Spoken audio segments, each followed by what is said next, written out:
Welcome, আবার ফিরে এসেছি। এখন যে টপিকটা কভার করব সেটা খুব ইউজফুল একটা টপিক। অনেকে এটা বেশ একটু কঠিন মনে করে, কিন্তু বাস্তবে যে এটা খুবই কাজে লাগে, স্পেশালি ব্যাংকাররা এই ধরনের একটা অ্যানালিসিস করে থাকেন। এটা বোঝাতে গেলে আমাকে একটা এক্সাম্পল নিয়ে শুরু করতে হবে। সেই এক্সাম্পলটা এখন এক্সেলে দেখাচ্ছি। এখন এক্সেলে এটা একটু পড়ে শোনাই। Hightower Corporation has a target capital structure of 40% debt and 60% equity. It also has a policy of never having a TIE ratio of 7.25. Currently, its capital structure consists of 6 crore taka in equity and 3.2 crore taka in debt. Currently, the rate on this debt is 11% annually.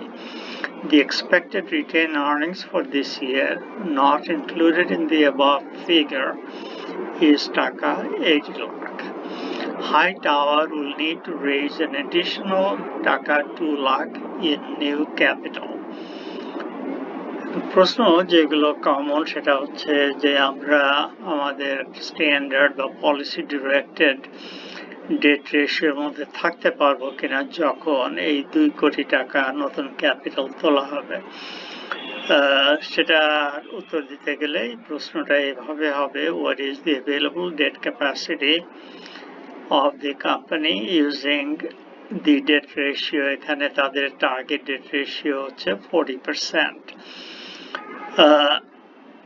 একটা date ratio test যেটা হয় সেটাকে আমরা date ratio test বলি, আর একটা test যেটা হয় এই সেকেন্ড পার্টটা, assuming 12.5% interest cost on new debt, what is the available debt capacity using the TIE test? এই আরেকটা নাম তাহলে এই যে TIE টেস্ট, একটা ডেট রেশিও টেস্ট আর একটা হচ্ছে TIE টেস্ট। তো প্রথমে ডেট রেশিও টেস্টটা দেখি। ডেট রেশিও টেস্টটা রিলেটিভলি ইজি। এখন এটা করতে গেলে প্রথমে আগে দেখতে হবে যে আমাদের টোটাল ক্যাপিটাল কত, কেমন টোটাল ক্যাপিটাল কত, তারপরে আমি দেখব যে সেই টোটাল ক্যাপিটালের উপরে 40% ডেট কত হয়, কেমন সেইটাই হবে আমাদের লিমিট, একটা limit, debt ratio based limit. তাহলে প্রথমে একটু আমরা হিসাব করি যে আমাদের এই হাইটাওয়ার কর্পোরেশনের টোটাল ক্যাপিটাল কত হবে যদি এই নতুন 2 কোটি টাকা নতুন ক্যাপিটাল নেওয়া হয়। এটা ডেটেও হতে পারে, এটা ইকুইটিতেও হতে পারে। তো প্রথমে তাহলে আমাদের টোটাল ক্যাপিটাল এস্টিমেটটা করি। আমাদের total capital after adding new capital, এটা কয়েকটা কম্পোনেন্ট আছে। প্রথমে যদি দেখি কারেন্ট equity কত আছে, কারেন্ট equity আছে এখানে যেটা বলা আছে 6 কোটি টাকা, কেমন। তো এখানে তাহলে 6 কোটি টাকা লিখি। এই কলামে সবগুলো নাম্বার আমরা কমা দিয়ে যদি দেখাই, ডেসিমাল দরকার নেই। আর কি থাকার কথা, আরেকটি যেটা থাকবে সেটা হচ্ছে যে রিটেইন আর্নিং। প্রত্যেক বছর রিটেইন আর্নিংটা ইকুইটির সাথে যোগ হবে। তাহলে এবছরের রিটেইন আর্নিংস আপনার এখানে যেটা দেওয়া আছে সেটা হচ্ছে 80 লাখ। তো এখানে 80 লাখ লিখব।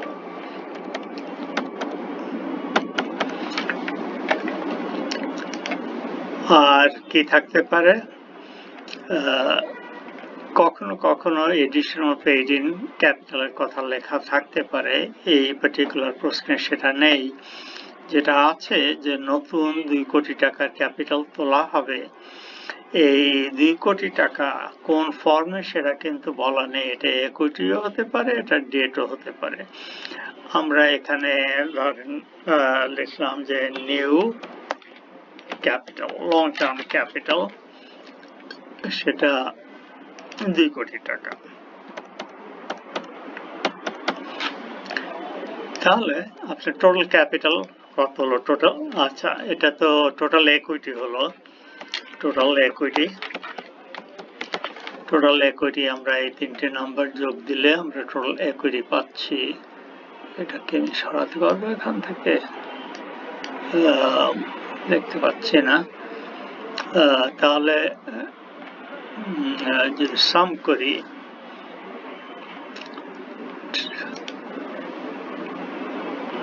এখানেও পাচ্ছি না।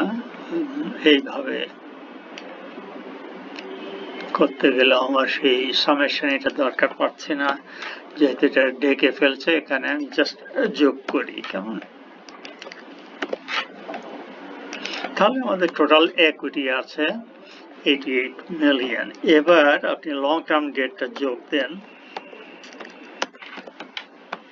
লং টার্ম ডেট সেটা দেওয়া ছিল আপনার 3 কোটি 20 লক্ষ। 3 কোটি 20 লক্ষ। এখন আপনি পেলেন টোটাল লং টার্ম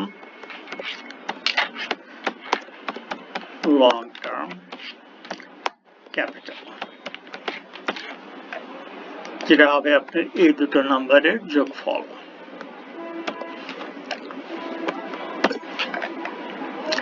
এই কোম্পানি, হাই টাওয়ার কোম্পানির মোট আপনার 12 কোটি টাকা টোটাল লং টার্ম ক্যাপিটাল আছে। এখন আমার পলিসি অনুযায়ী আমার টোটাল ডেট এই 12 কোটি টাকার 40% বেশি হতে পারবে না। তাহলে আপনার সেটাই লিমিট। তাহলে debt limit allowed under debt ratio test, সেটা হবে আপনার এই টাকাটার 40%। তাহলে আপনি ম্যাক্সিমাম 4 কোটি 80 লক্ষ টাকা ডেট হিসাবে তুলতে পারবেন। 2 কোটি টাকা আপনার তোলার দরকার। তাহলে কিন্তু আপনার কোনো লিমিট নেই, তাই না? এখানে 2 কোটি টাকা, রাইট, 2 কোটি টাকা। তা আপনার অ্যালাউড হচ্ছে এই অনুযায়ী যে আপনি মোট 4 কোটি 80 লক্ষ টাকা ডেটে তুলতে পারেন, সম্পূর্ণটাই তাহলে ডেটে তুলতে পারেন, আপনাকে কোনো ইকুইটি ইউজ করতে হবে না। তাহলে আমি লিখি যে plan two raise capital,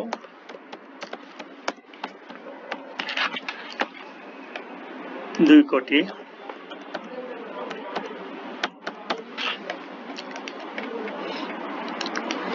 Available debt capacity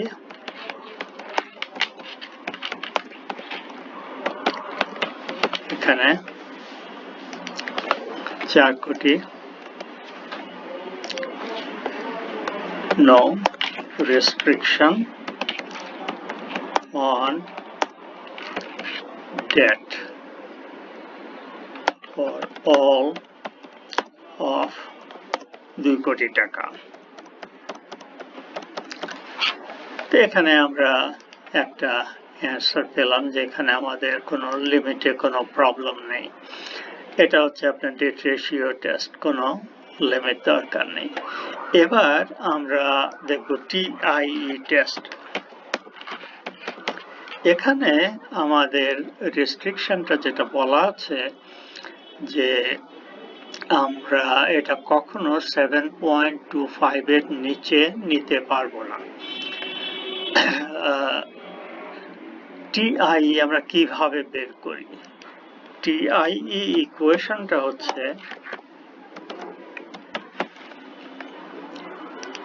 EBIT divide by interest obligation. আচ্ছা, তাহলে এই ক্যালকুলেশনটা করতে গেলে আমার মোট ইন্টারেস্ট অব্লিগেশন কত এটা জানতে হবে, আর আমার এক্সপেক্টেড ইবিআইটিটা জানতে হবে। তো এক্সপেক্টেড ইবিআইটি কত বলা আছে? বলা আছে 4 কোটি টাকা। তো এটা এখানে লিখি ইবিআইটি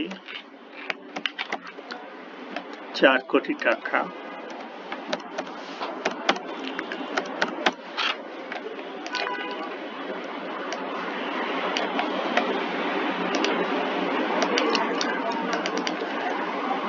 এখন তাহলে আমার লিমিট কত? ম্যাক্সিমাম ইন্টারেস্ট অ্যালাউড হচ্ছে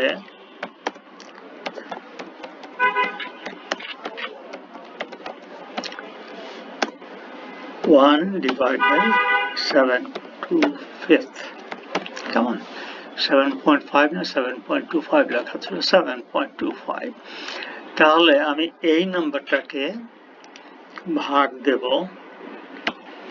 7.25 দিয়ে। তার মানে আমি তাহলে মোট এর বেশি ইন্টারেস্ট দিতে পারবো না। ম্যাক্সিমাম ইন্টারেস্ট দেওয়ার ক্ষমতা এই কোম্পানির হচ্ছে এই পরিমাণ টাকা। এখন বর্তমান যে পরিমাণ ডেট আছে তার উপরে কত ইন্টারেস্ট দেওয়া হচ্ছে? 3,20,11,% করে। আর নতুন লোন নিতে গেলে সেটা হবে 12.5% করে। তো আগে দেখি যে কারেন্ট লোন কত। কারেন্ট লোন অব্লিগেশন হচ্ছে 11% অন 3,20,00,000 টাকা। তাহলে এটা কত হয় দেখা যাক। Equal to 0.11 Times 3,20,00,000।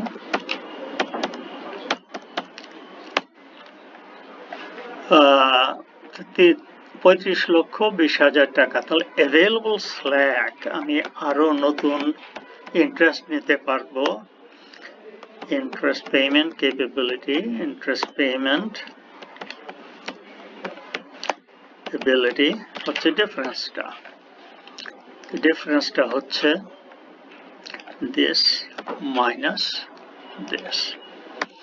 এখন যে লোনটাই নেবেন সেই লোনটার উপরে যে ইন্টারেস্টটা সেটা এর থেকে বেশি হতে পারবে না।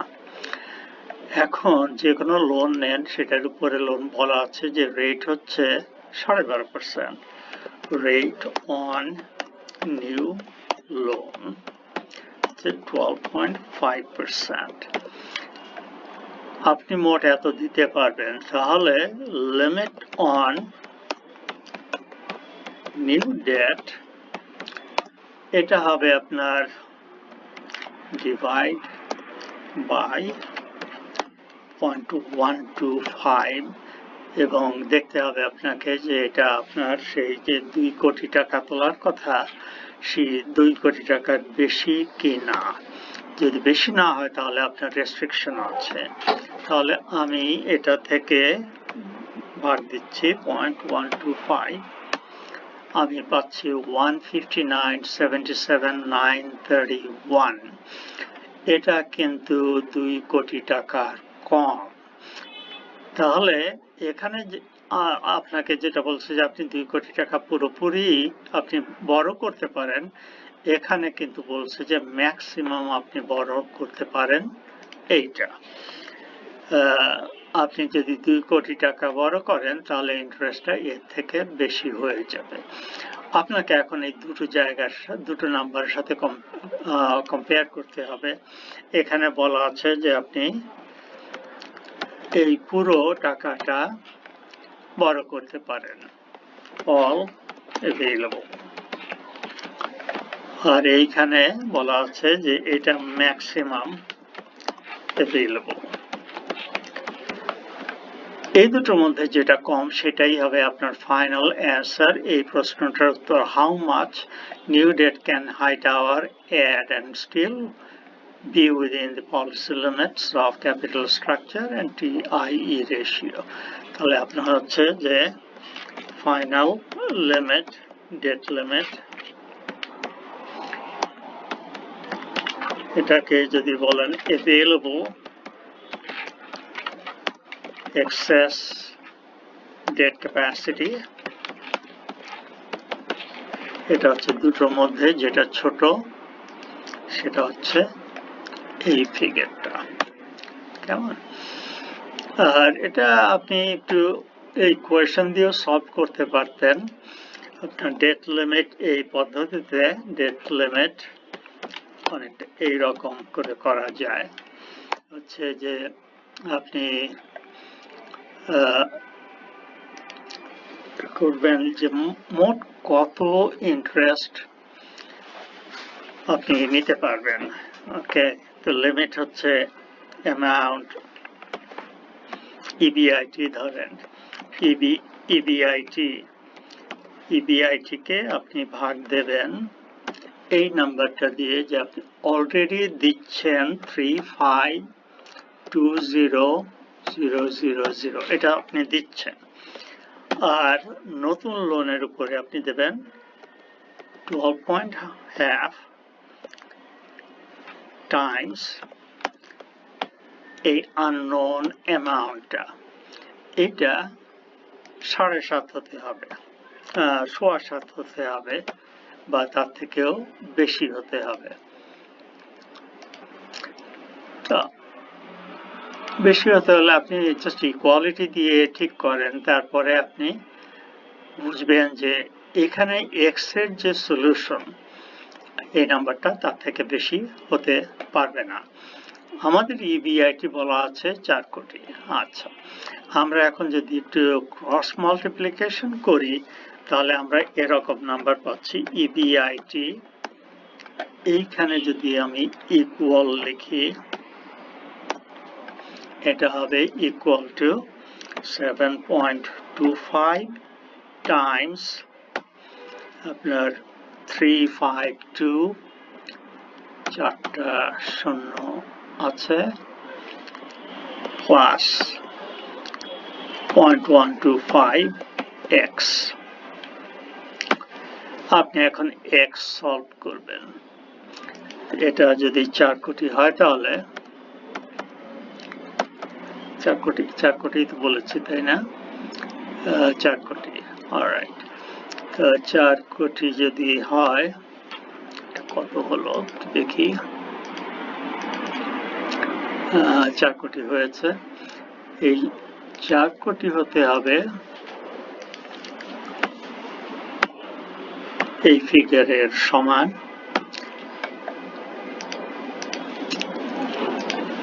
এখন আমি পাচ্ছি কি, প্রথমে পাচ্ছি ইকুয়াল দিয়ে, এটা বাইরে, এটা হিসাবের বাইরে রাফ কাজ করছি, ধরেন টাইমস 352.234, এই নাম্বারটা হচ্ছে এত। আর আরেকটা নাম্বার যেটা 7.25 টাইমস 1.125, সেটা কত হবে? তাহলে সেটা হবে 7.25 টাইমস 0.125, যেটা হবে সেটা হচ্ছে আপনার x। তাহলে আমরা এটা পেলাম যে 25,520,000 প্লাস 0.90625x। এই x এর সমাধানটা আপনার করতে হবে। x টা যদি এই দিকে নিয়ে আসি, 0.90625x, সেটা হবে আপনার ইকুয়াল টু, তাহলে 4 কোটিটা বিয়োগ হচ্ছে, তাই না? এটা এইদিকে নিয়ে আসছি, তাহলে 4 কোটি ওইদিকে 4123 বিয়োগ হবে 25520000, এই নাম্বারটা। এটা সমান কত?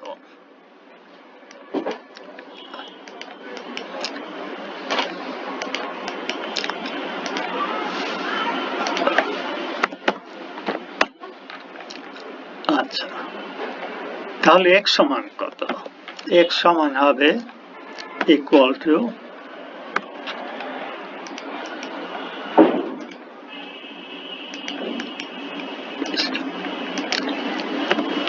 আমি এই নাম্বারটাকে 0.90625 দিয়ে ভাগ দেব।